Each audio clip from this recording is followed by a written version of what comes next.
In today's video, I'm going to teach you how to remove sold out in Shopify.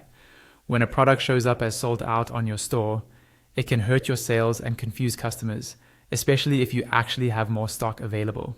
So in this walkthrough, I'll show you how to update your product's inventory so that the sold out label disappears and your customers can purchase the item again. First, log into your Shopify admin and go to your main Shopify dashboard. This is the home screen where you see an overview of your store, like recent orders, total sales, and quick shortcuts. Make sure you're logged into the correct store if you manage more than one, because inventory changes only apply to the specific store you're currently in.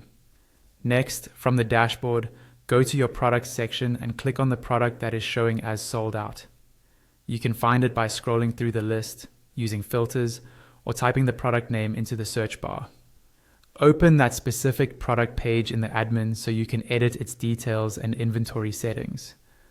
On the product page, scroll down to the inventory area.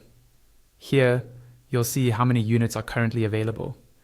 There will be a drop-down or editable field below available that shows the current stock level.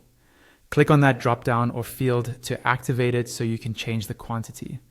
Now, type in the new value you want for your available inventory.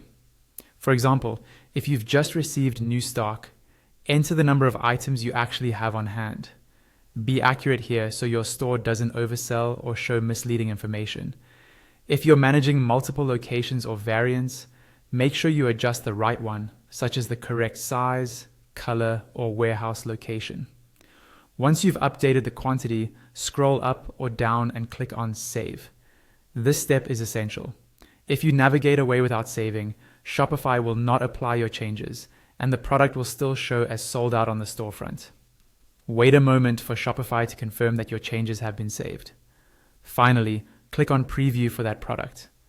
This opens a live preview of how the product appears on your online store. Check that the sold out text is gone and that the Add to Cart or Buy button is now active. If everything looks good, your changes are live